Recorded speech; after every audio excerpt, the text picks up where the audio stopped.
So I just want to say that we tried to shoot this couple conversation podcast like everyone's do for quite a long time, but something always stop us. Right? I would say I don't try to do anything like everyone else do. But in life, when you're busy and you have life going on and you're an individual being, you make time for things that make time for you. And so in this podcast, I think it's going to be, I was going to play a note, but it's not time. In this podcast, this is not a Black Sheep Tea House podcast. This is a TED Talk. This is obviously this is a relationship conversation. So this is a relationship podcast with me, your host, Saint D'Angelo, and my dear wife. Introduce yourself. Anastasia. Anastasia Lawrence. 1. You say one? Anastasia 1. And so the truth of it all is we're in a I'm process. blushing. Yeah, you nervous? You shy? We're in the process of creating life together, and this podcast has been a platform that started in our relationship. And so watering the seeds in your garden, this is what that looks like. And so on this podcast, the truth of the matter is we just want to communicate and showcase our experience with you, and also see what ChatGPT has to say about relationships. And so, I would also say, go ahead. excuse me to interrupt, that in my not perfect world, but like kind of like when I'm thinking about relationship, I think it's important to check in with your partner time to time, because So this is I would say it's very easy to just get caught up into work routine that you created and like stuff, especially when you're creative, that you think it's important that you can just postpone the conversation that we used to have more often before. Absolutely. And it was just like, I would say like a deadline. Not a deadline, you just create it in your head, but I feel like it's time. And yeah, thanks ChatGPT. So yeah, I think just listening to what you say, it's definitely a check-in. And I appreciate just even having the spotlight on us to allow us to be, for one, vulnerable, and for two, just present, you know? Like, as creatives, as you said, like, we're very busy people, and we enjoy not having to be working. So when we do, we rest. So we're good at resting with each other, but we're not actually, in a sense, while we're in our creative spaces, we're not actually, like, resting while being awake, if that makes sense. And so what we're going to do in this podcast is connect. It's a check-in, as she said. And we're going to talk to ChatGPT about some topics on, for one, mental health, self-awareness, and also topics that the everyday couple go through, while we put our own little spice on it for relationships that are between creative couples. And just to add, because I feel like for me it's quite like not an emergency conversation, but something that I've been pushed to just because of the situationship. The events. Like a health condition, for example. Events. So basically what I want to say, life's events that happen like for a couple, like past week, that kind of make me overthink in a good way and make me prioritize this thing in my life. So Let's jump right into it. okay. Cool. Coolio. Speaking to ChatGPT on topics that couples could have. Question 1 is about managing stress and anxiety. So question 1, what are some common, and this is also for you too, so if you and your partner's watching, this is a live practice that we're going to go through, and you can also benefit from going through it as well. That'd be interesting. Because I'm also interested, because this is a question. I'm excited, actually. This is a conversation from the AI officer. All right, so question number 1 is, what are some common triggers for stress and anxiety in your daily life? In general, or like? Anxiety and managing stress and anxiety. What are some common triggers for stress and anxiety in your daily life?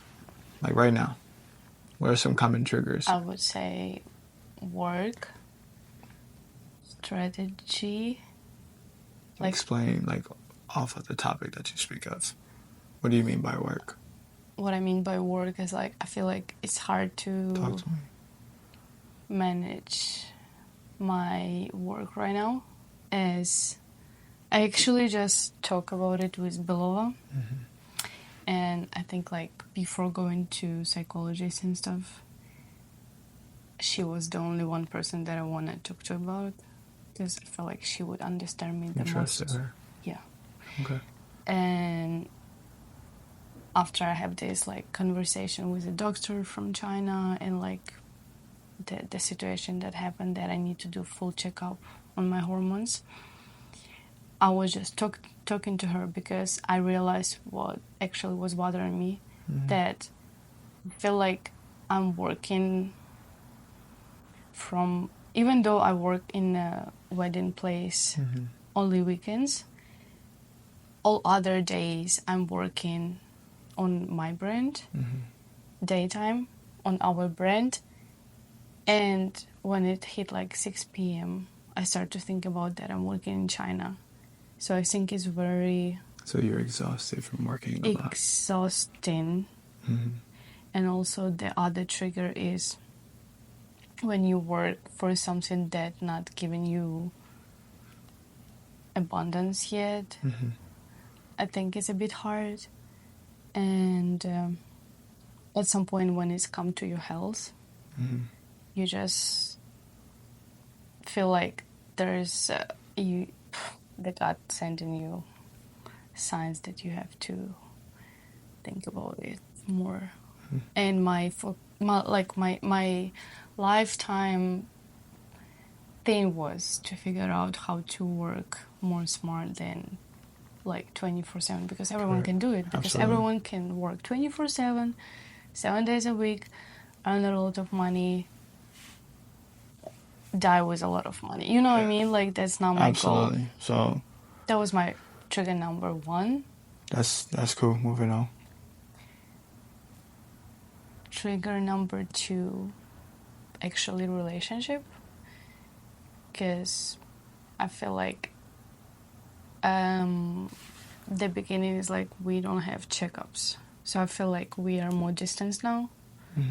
I feel like you don't feel me at all. It's hard to connect, and the connection Dive is deeper. the connection is kind of like surface level. And if starting with like the relationship where we start, and like comparing that time, I can like compare and see what's missing. And then obviously I'm questioning, and I'm not questioning you, I'm questioning me as well, like what like goes wrong, why is like this is not like before, or like. So you're comparing our relationship on the past. Kind of. So dive deeper. Give examples. So, as I say, connection between us. So, I don't think you. What's different from the past and today? I would think that you was more into a person who support me And like even asking me, or like, I don't know, just staying in the silence together, I would say, or like talking to me about something. Yeah, I would just say now it's not the same. Okay. But So also I feel like let me go. So within that expression, because I don't understand what you're saying, but within that expression of comparing our present moment to our past life, which was an entirely different environment, like Bali, and living without responsibilities like bills, and just the day-to-day effortlessness of being in a vacation versus actually being in a real world, like America building an empire. Where is that stress being triggered the most? And if in that understanding, what are some tools you're using to counter attack or silence those anxieties, and what techniques are working for you? So within the stress that you're entertaining by being connected to our past relationship with where we are now in a new island, a new country, a new world, a new life, comparing today connection to our past connection, and the moments that you feel this way, what are some tools. How are you managing that stress, and what techniques are helping you? So usually journaling, the best. Like it's literally, because first of all, I'm very emotional person. Like up to the sky and down to the ground, literally. I agree.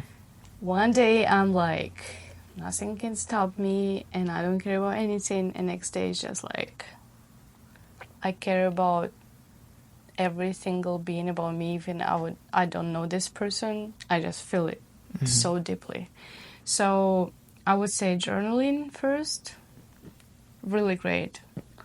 Old way always works. Journaling, meditation, yes, but I would just suggest do it like in a complex, because like for example journaling itself or meditation itself, it might be nine, depending where you are. And activity / nature, like hiking, really great. Yeah, and then just focus on yourself, basically. So when those, how do I say? So when those emotions arise in you, that our relationship is different and that it has shifted from what it was before, and these anxieties show up, and then you do these things like hike and meditate, is your paradigm shifting, or are you still being controlled by those emotions? Oh no, totally shift. Okay. Totally. I just feel like, because I cannot say for everyone, because like everyone Well, we're not manage, talking to everyone, we're talking to each other everyone manage the stress trigger, whatever, differently. But for myself, I know what works, so I'm not tripping. Right. I could ask, I could question, but I think it's always a time in a relationship where you question. So what's your questions? The relationship. I think it's important to know where we're going, how we're going, and okay, so you're going to China. You're leaving very soon. My wife is leaving to China, and she's leaving for 3 months. So, where are we going with that? same as you were going to America 3 months when we were in Cape Town. How that look like? Huh? How does that look like? It looks like better, actually. Better? Yeah. So your conversation from where it started is actually expanding to better. Yeah. Okay. Now tell me more. Because it was a time, and it was rough time, and it was good time when we had a distance relationship. Me personally, I'm okay with distance relationship for some time, but I would say honestly, Mm-hmm. it was really weird for me to like touch you as like, you know, I mean, Physically. physically touch you. It was weird to not be able to touch it. After like 3 months, I feel like I need to get used to it because it was different. Are I you, would say. wait, hold up. Are you saying that because we spent time separately from each other that it was hard for you to reconnect with me? Yeah, totally. That's interesting. Because it's That's really energy. interesting. Yeah. Mm-hmm. So where's the positive in any of this No, conversation? it is positive because I know how it is now, so it's easier to be like, first of all, the first time that we were You're an interesting person. in a distant relationship, we didn't know where we're gonna end up, and like being like, oh yeah, if it's meant to be, it's gonna be. Well, that's what we all say. So That's yeah. That was like, I mean, we can say it forever unless someone make a move, you know what I mean? And yeah. So where you going? What's the moral of the story? The moral of the story that we know where we're going and that I have a fly back to America. And I know nothing is guaranteed, even like tomorrow is not guaranteed, but at least like this is a plan. And also, as we being married, there's like a benefit for you also to have a possibility come to China, not on a tourist visa, but like a working one. JJ already texted me today about going to China on a marriage visa.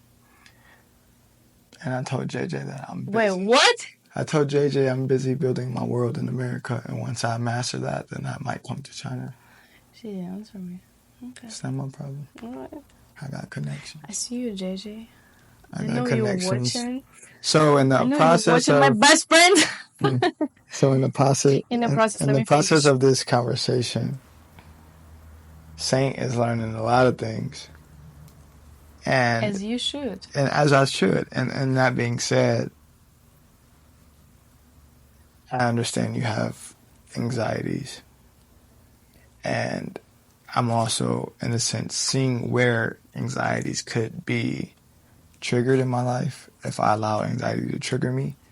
But the next question would be, for couples that do deal with anxiety on both sides of the totem pole, how can couples support each other in dealing with their anxiety? Okay, very good question. And I think from my side, what I see, it's like I say, can I just compare? And it's really not connected. And I feel like you're gonna be confused at the first time, like you were. Speak So- your truth, sweetheart. For example, thanks, sweetheart. Speak who you are. For example, I say when we were in a distance relationship for the first time, we didn't know how it's gonna end, right? Because you didn't know where you're going, and I didn't know where I was going. Well, I'm not searching for an end. I'm in the middle of the journey. Yeah, exactly. So this time there's kind of like a date, and there's also a business idea, business expansion that could be beneficial for us. That also like a fuel. But let's say I'm not going to China. We're still in this house. But if you weren't going to China, we wouldn't be in this house. Because we would already find a new location. I don't think so, because I'm still building my credit. That's irrelevant. How is it relevant when you have God in your life? When you're in LA, it's, yeah, credit is matter. So You want to be the leader or you want to be the no, partner? I'm just saying. When you're in a spiritual space where you know what you're doing in your life and you have faith and confidence in God and you make a decision to grow, you will grow. When your life is on pause because you have choices to make to be in one place or the other place, then you have to be patient and you have to be present. So if you weren't going to China, whatever energy you're feeling now would not exist because we would be expanding in the present moment, searching for a new home, searching for new vehicles. Everything would be in the present flow. However, like you said earlier in this conversation, our relationship is not how it used to be. And you're, in a sense, comparing your present relationship to your past relationship with me, although I'm ever changing and although you're ever changing. And so, in the aspect of comparing your relationship to what it would be like if you were staying versus what it's like because you're going, is irrelevant. It's impossible to do that because it's not presence. So in the process of that, getting back to the presence of the moment of what's actually happening, you're preparing to go to China for 3 months. And clearly you're expressing that there were moments of anxiety that were arising because we were in a long distance relationship. You were in Italy, I was in America. Now you're going to be in China, which is even further, and I'm in America. Same, far, either way, as far as fuck. 10-hour difference. 10-hour difference. Yeah. So living on a 10-hour difference, not physically being able to connect with your person, being in a solidified relationship, a marriage, how are you evolving and how are you adding value to your partner's anxiety when you're going through life changes with expansion attached to that? Because it's not about me, it's not about you, it's about the overall happening of what we're creating. Because you're going to China for a reason, and that's to create something. I'm here in LA, we're here in LA to create something.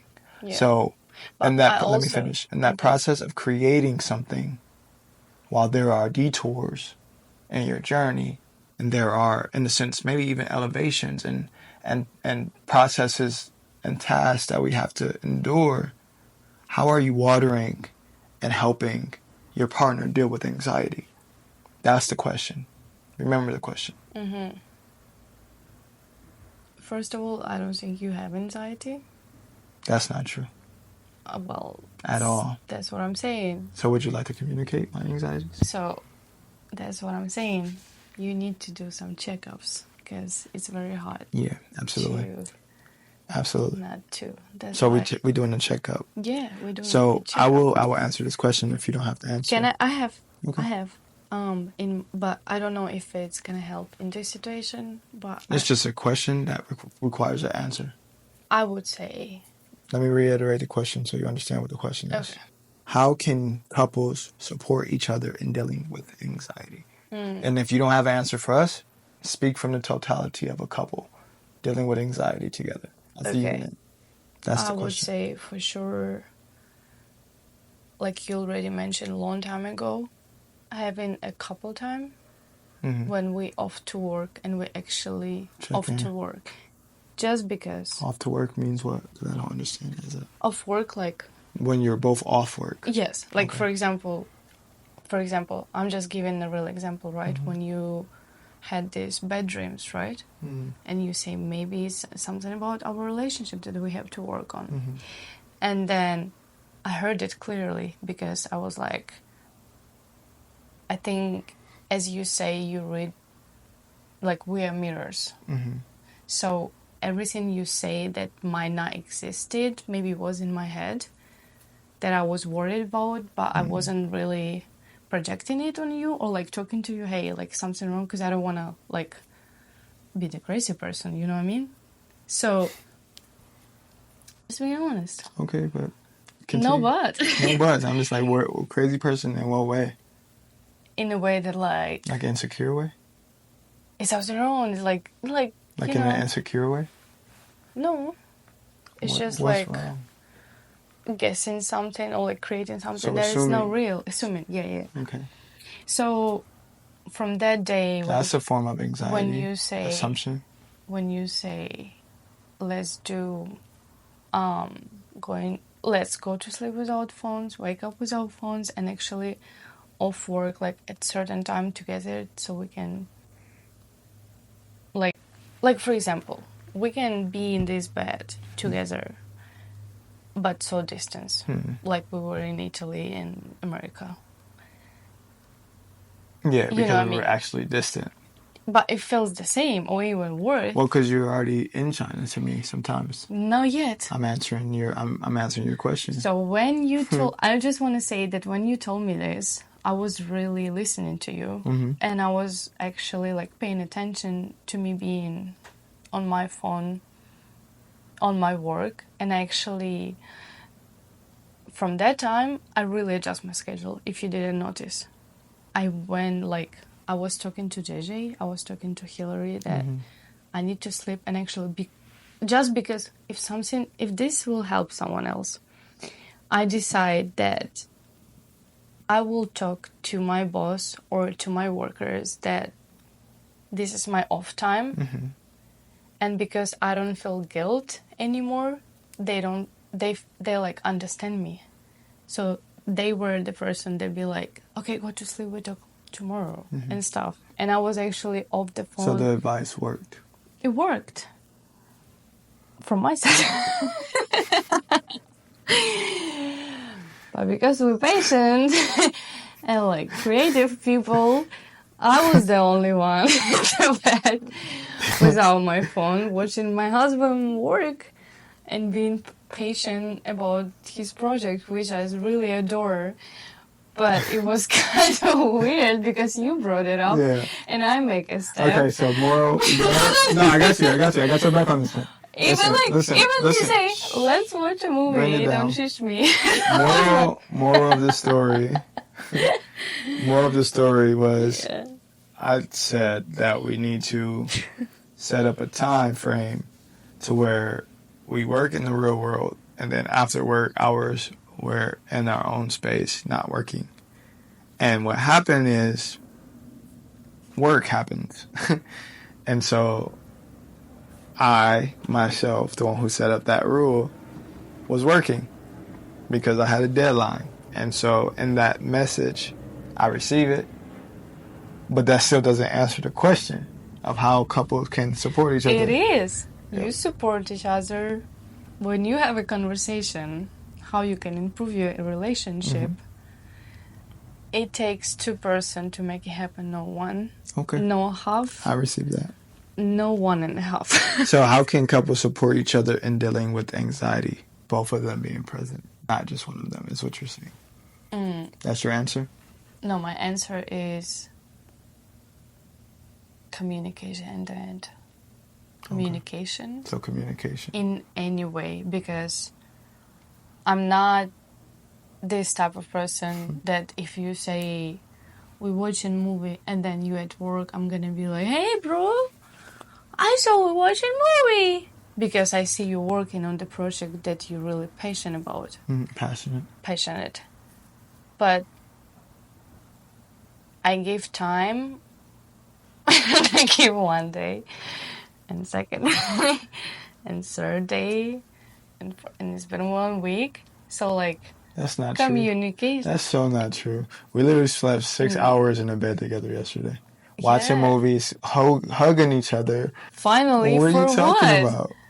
For some time. For what? It's been a long time. For what? Yeah, for like. You are an interesting person. I'm learning so much about you in this podcast. I'm just saying that. Okay, next. No, next. I haven't finished. Okay. So I'm saying like communication, because it could be really rough with communication too.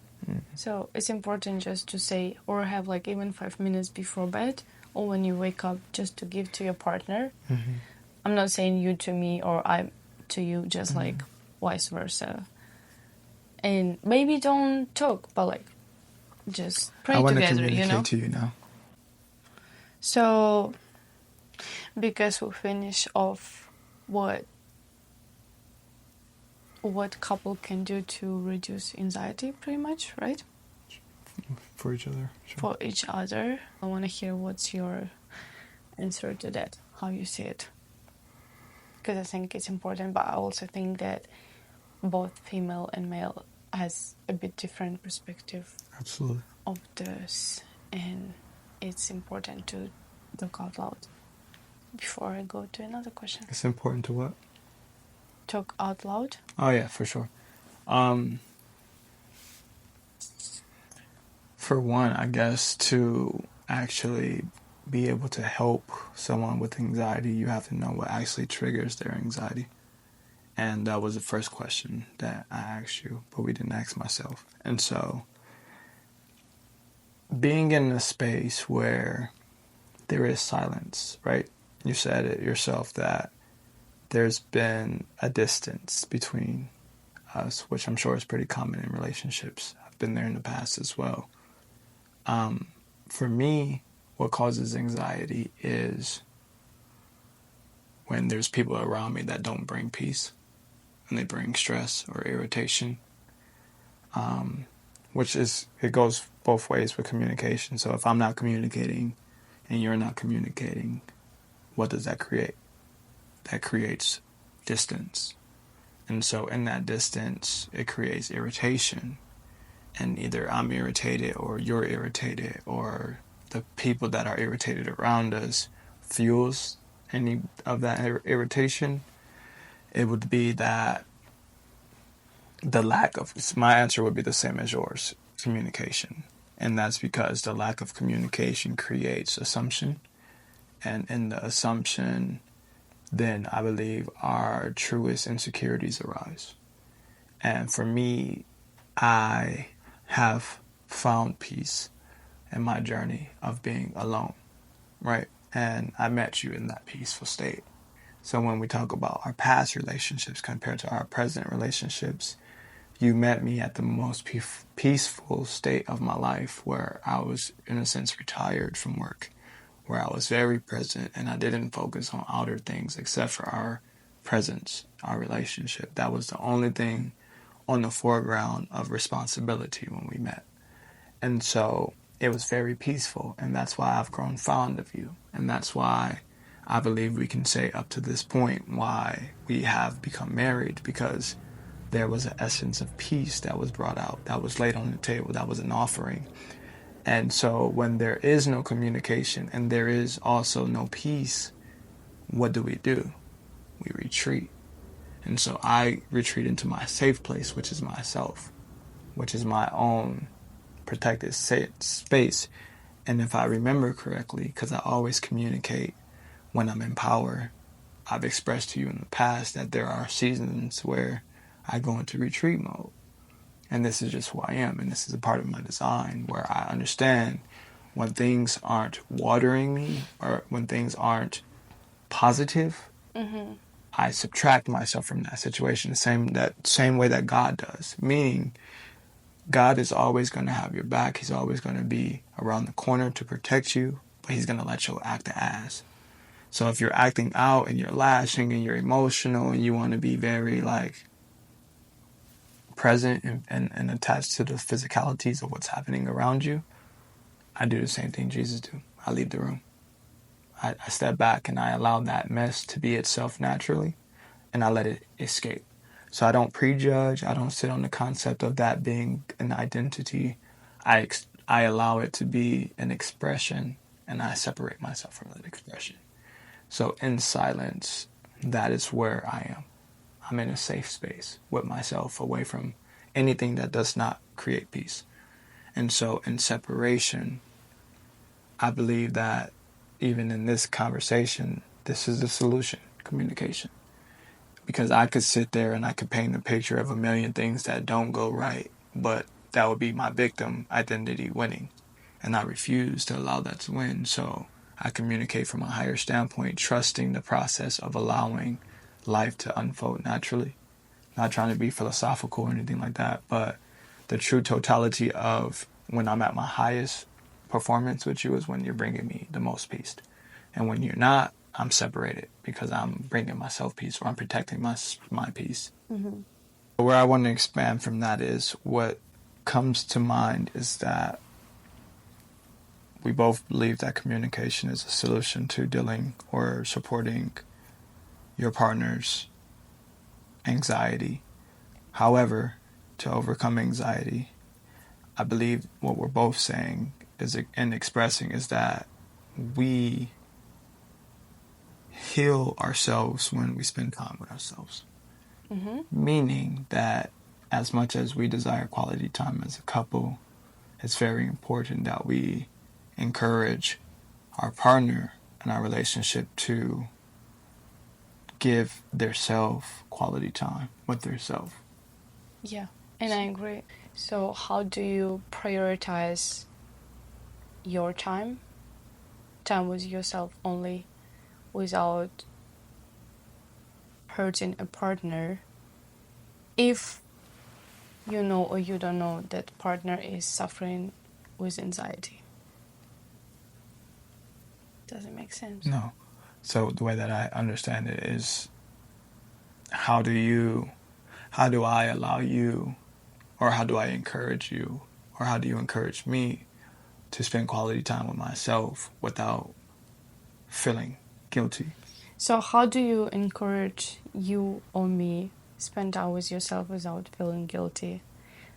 I want to do some like for example, it's just a plain question, but like, for example, if I ask you this, me and you couple living in one bedroom apartment, where we face each other, and like, as I know for myself, like, I love being with myself only. Yeah. But we both know this about us. We already had these conversations. That's why, like, every Sunday when I was in Bali, having no name, my showroom, I just had fun just being there. I wasn't in my room in the hotel, because I need time with myself. And I had a great time. Like, no one can make me feel the way I feel when I'm with myself.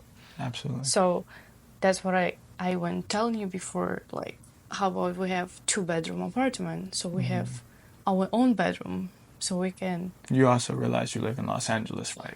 Yeah, but like, as you say, we think what we think. Get back to the question. So how we can prioritize time for each other without feeling guilty being in 1-bedroom apartment. It's gonna make it a little complicated, but I think these people want to hear. Well, the point of the process of creating anything, especially a relationship in America, in Los Angeles, I think it comes down, again, to communication. If you have an expectation set for yourself, which maybe having a 2-bedroom apartment is a part of that expectation, you must plan. You must plan together to produce that.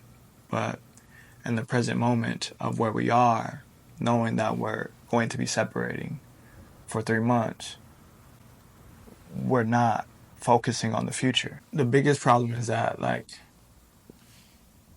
the concerns that we're having is based off of what happens in the future. Being present, being focused on what's happening now. We're separating for 3 months.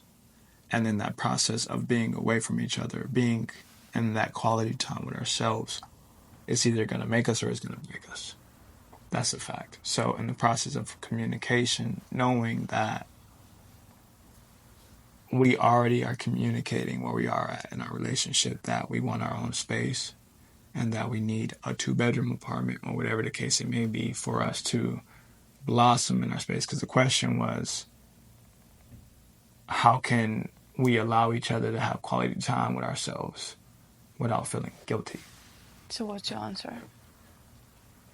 The focus first, getting back to where you are with your question, because your question was broad. It was about, like, things that aren't real and things of where we are now. So answering your question, for a couple that's living together in a 1-bedroom apartment, maybe it's based off of, it could be several things. It could be their credit, it could be their income, it could be their commitment to that location. It could be because they're traveling and they're not committed to one place. It could be many different things. So speaking on our present situation, where I feel directly, not based off of a fantasy or whatever, but I feel that the best way for me to allow you to spend quality time with yourself without me making you feel guilty would be to let you go, to let you leave. You want to go to China for 3 months, you go. Go spend all of the quality time you need with yourself. And in that process, understanding what the mission is for me. What the mission is for the present moment. Living, building, creating. And with you being distant based off of our communication is how we water our relationship. And it's not about a 2-bedroom or a 1-bedroom because it's all down to communication in the first place. So me even encouraging you to do the things that you enjoy to do. If it's traveling, travel. If it's dancing, dance. If it's having more accountability for you to go out, or me leading by example and me going to entertain myself, leaving a stage for you to go out. Because a lot of times people will be like, my partner is out in the world living their best life, and then I'm sitting at home waiting for them and feeling miserable. Like, we're all adults here. That's a perfect canvas for you to go enjoy yourself, to go spend time with your friends, because that's what you communicate. The language of our relationship started off of an understanding that in a relationship, especially as a married couple, there should be 3 forms of relationships. The relationship you have with yourself first, you and you. The relationship you have with your person, just you two. And then the relationship that you have with your friends. And then as a bonus, the 4th one would be the relationship that you have with your friends and your partner's friends. And from my understanding, within the small gap of time that we've lived in America, that you've had an outlet to be in a new country, we've done a lot of those things. And now you're in a transition to leaving, to going to China for a 3-month business adventure. And so in that process, life doesn't stop moving. For sure. It moves forward. So from my expression of encouraging you to do the things that you would want to do as an individual, obviously not being guilty for myself, like not feeling, because like the thing about the question was, it's like, how can you encourage your partner to love themselves and not feel guilty because they're loving themselves? For me, it's about like, how do you not allow insecurity to creep in because your person is loving themselves and they're expanding, even if it's in a different direction than you. So that's a question that you could feed off of if you wanted to. Or if anything stuck out to you, how you would like to expand on that. The point of the conversation is like, in relationships, we're individuals to begin with. But when you make a commitment to entertain another person's world while you also bring that person into your world, sometimes it may be very, very intimate and very close. And what I could say is, for a couple such as ourselves that spends all of our time together, from business, because we work together, to self-employment, because we also spend our hustle time together, and also in our peaceful, restful states, because we live in the same bedroom and the same apartment together. A lot of couples don't even make it to that level of living together. So as you expand in your relationship, there becomes some more challenges and sometimes sacrifices, because as an individual person that could consider myself to be whole by myself, it's a different challenge or a different requirement to be whole while you're in a relationship with someone, especially if one or the other person takes the part of their relationship into their totality of who they are. You understand what I'm saying? So we could choose to live together or we could choose to live separately. The dynamic of our relationship would be completely different. But that comes down to communication. You understand? We've, up to this point, made the vow subconsciously to live together. Whatever those reasons are, that's the reasons. But we must remember that if pain and insecurity and trauma and all of these things are showing up because you're living so close to someone and you're not allowed to be in darkness with yourself, you have to communicate, or you have to make I totally agree. the commitment to honor yourself. So sometimes people don't communicate how they truly feel. And also I feel like sometimes people forget that people cannot read someone else's mind. 1,000%. It's so simple, but it's so, like, I wouldn't think that you have any anxiety, because actually what I see you every day is you living your best life. Yeah. Like, it's golden. So I just see You are my so- anxiety, Yeah. and I feel like I'm not gonna put So my your anxiety. shows up Wait, through me living my best wait, life? no. Okay. I'm just saying, when I'm on my level, when I feel like I'm falling and I need some support, I feel like, You're by yourself. yeah, Have you always felt this way in your whole life?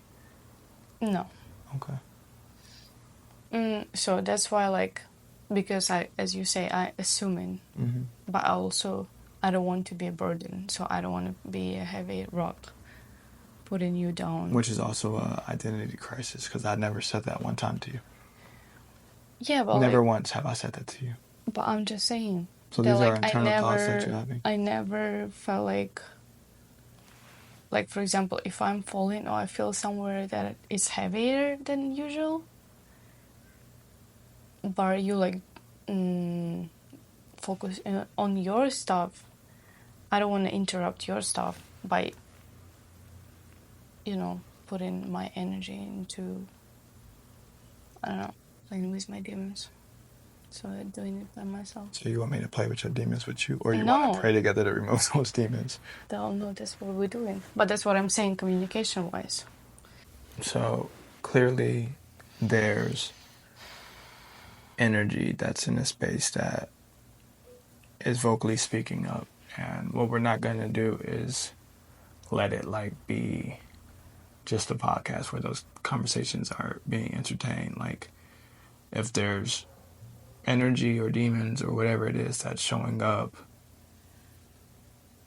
and we've done what we've done, we've prayed, we've went to church, we've explored different areas of entertaining those insecurities from both sides, and they're still here, it requires a season of internal work. And I believe that this trip is really going to be a huge part in that.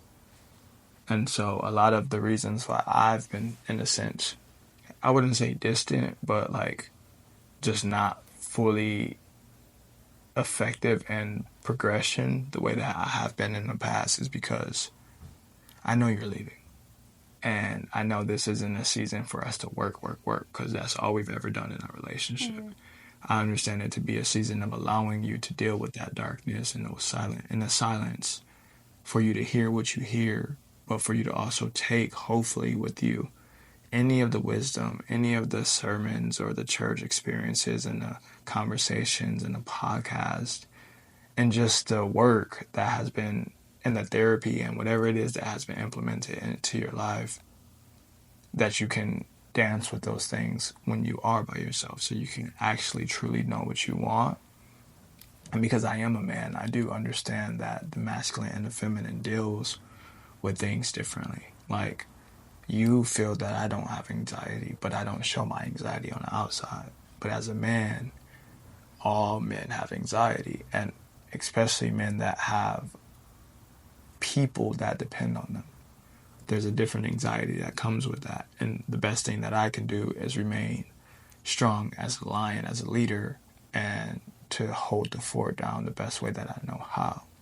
And the best way I know how is to not be shaken by anything that's not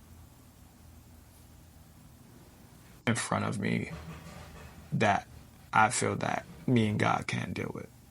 And so what that means is like honoring you, communicating with you, hearing you out, but also understanding that sometimes not trying to say too much allows whatever that's inside to come out. And you're already expressing now that, like, you feel alone and that you're fighting your demons by yourself. And to be honest, as much support as I can be or anybody else can be, the only person who can deal with those things are you.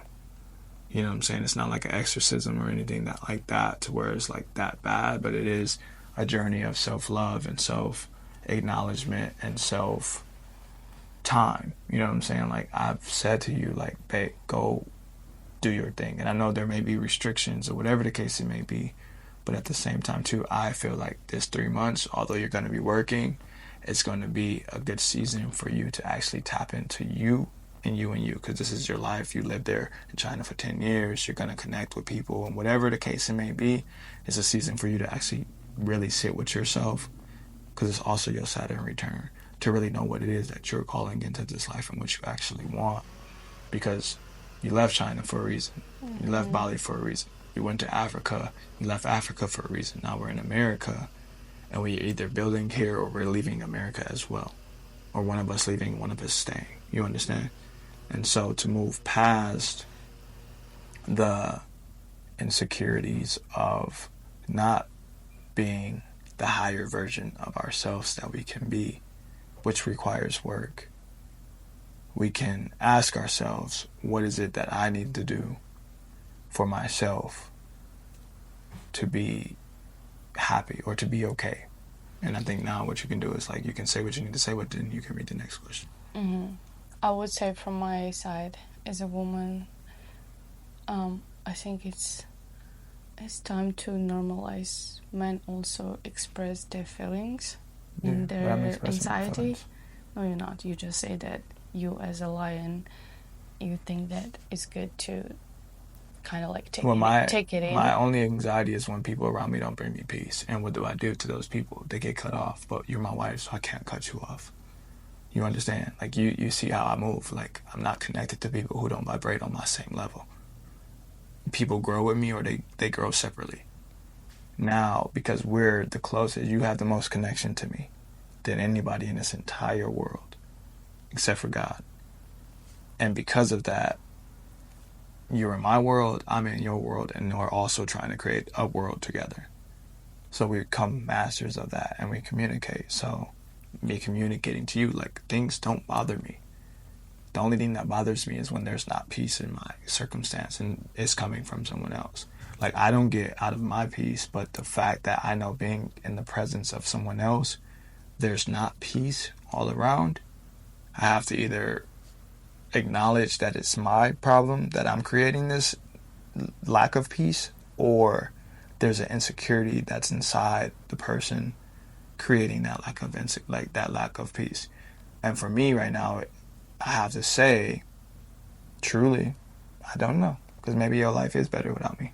Maybe it's better with me, but the only person who can discern that is self. And I discern that I'm going to be at peace, and you have to discern that as well. Okay. Next question.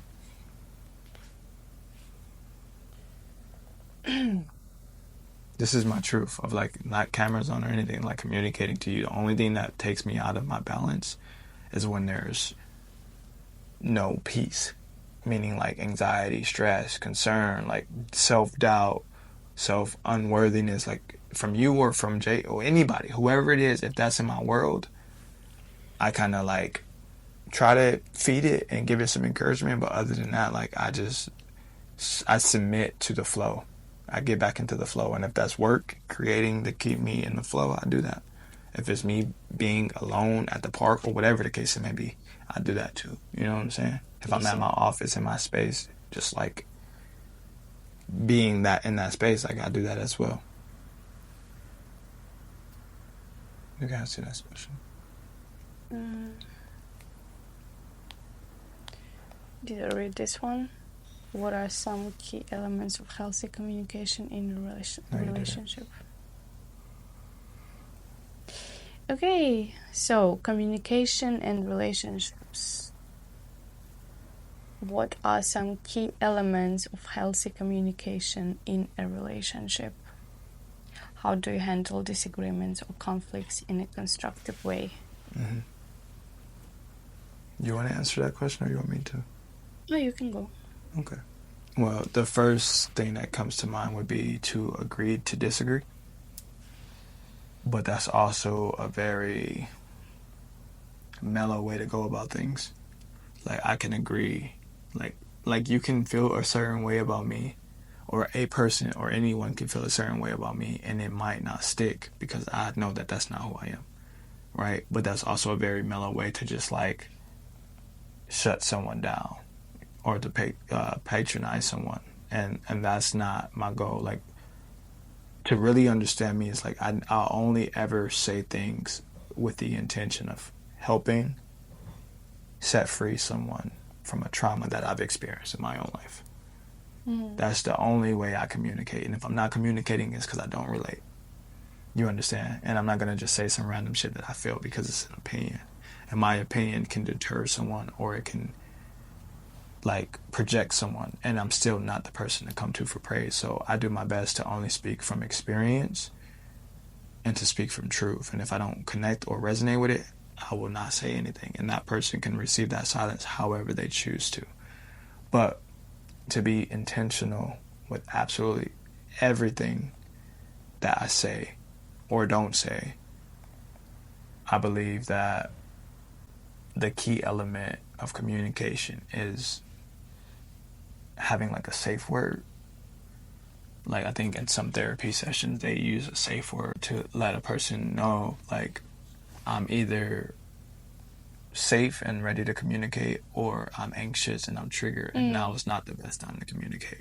That way we can double back and come to it later. So like having a safe word where it's like, okay, well, this is a serious matter.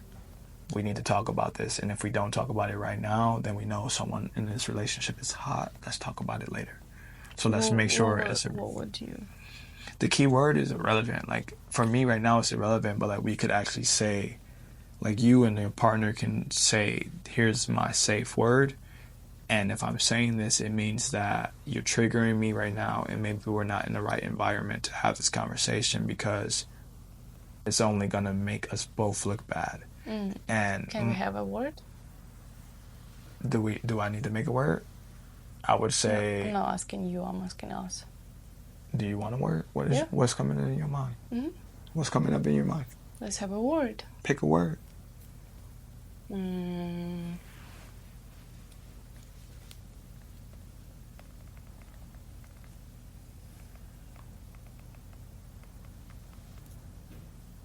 Something. I mean, it's just a little bit hard because So you can come back to that. Like, that's not important right now. Like, you understand the totality of that conversation. Pick a word and say, hey, babe, here's my word. When you're ready to let me know. But the message up front is that that's a good technique to practice, to set a safe boundary with your person, to let them know, like, hey, there's something actually going on with me that I really want to communicate. And I know that it's not your responsibility to save me, but I really would appreciate your presence because I trust you and I feel safe with you. However, if it's not reciprocated, that is okay, because it's not your responsibility to heal me. It's your responsibility to love me. And I'll leave it at that. So I would say we can move on to the next question. Yeah. And this one is for you. And let's hopefully get to something positive, because this conversation has been interesting. Balancing work and family life. How to? Let me answer. How do you set boundaries to ensure both work and family needs are met? Or how about this? How can couples work together to achieve a healthy work-life balance? It's scheduling, for sure. I don't see nothing else but scheduling and respecting each other time and communication at the end. So I would say, if I were just thinking about you and me as a couple, maybe taking something new that we can learn together. Like a class? Like a class. Like Russian. You say, I don't know, a dance class. Or going every week to a new place, a jazz bar. Or we're going to a new library every week. Or we are, I don't know, something. So to simplify it, you're saying that once a week or a scheduled date per month, you want to do something new. Yeah, with you. So that's how you want to prioritize your work and life balance. I think it would be helpful. Okay, I know that. So if you could ask your partner, or if you're asking yourself, if you're such a busy person and you actually love, like, because here's the I feel like this podcast has been very moody, and that's necessary, especially in a relationship. But if we can like rewind a little bit and give you guys the background of our relationship, we're very much both bosses, and we own our own businesses, and we've lived internationally in 3 different countries together, doing work and counting on each other and supporting each other in its totality. And we've had paradise, and we've lived on vacation for years, and we've also lived in LA, in one of the most challenging but also most nourishing places in the world. And it comes with a lot of challenges. But as we all know, the traditional relationship itself comes with a shit ton of challenges. And so, from your perspective, the way that you receive our conversations may actually be different than how we receive it. And the purpose of it is to get beyond the surface level of dating and talking about what did you make for dinner, or like, who are you hanging out with today, or who are you texting. Like, we don't have those standard situations in our relationship.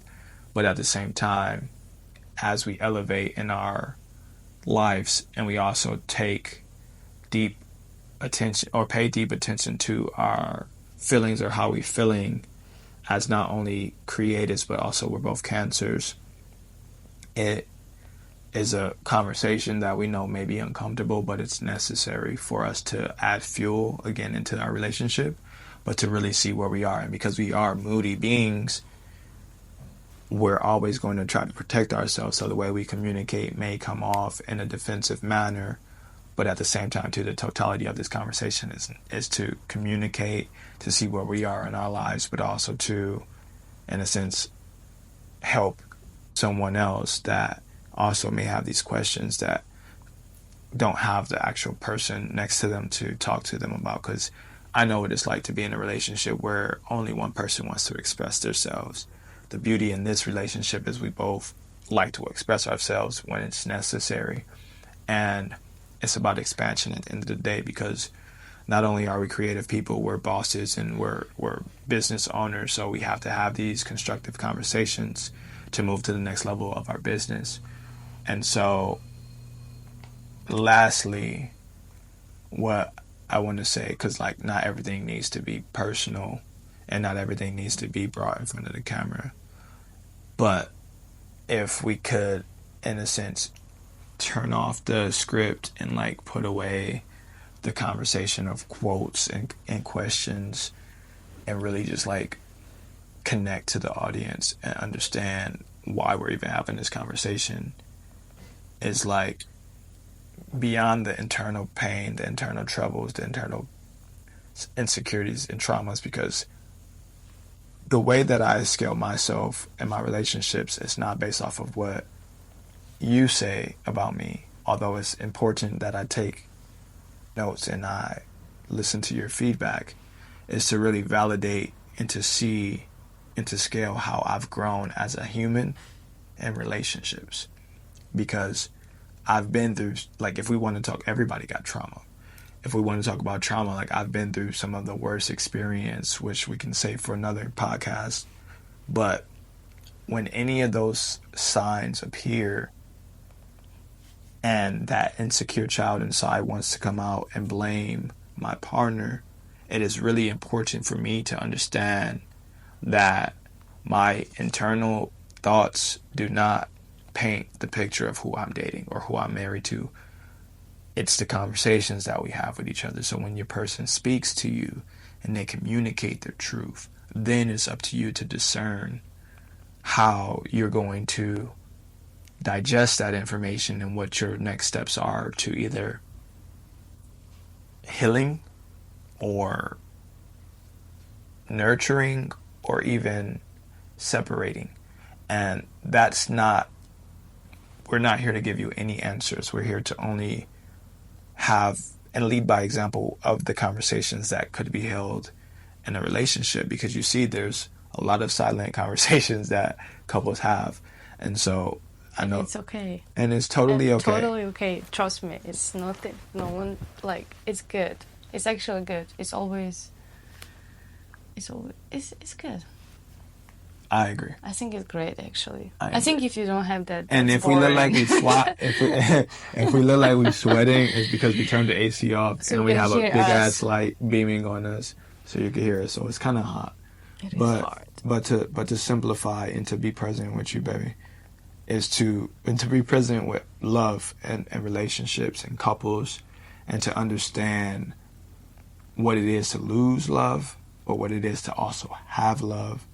Is that it's going to be the hardest thing to keep. No, it's going to be hard to keep it, but the hardest thing is going to be to keep nourishing it and growing, because people stay together forever just because of the fear of separating.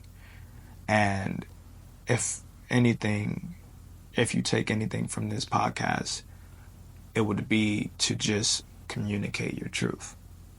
And authenticity is one thing, but honesty is what's required to either expand your relationship or to put it to rest.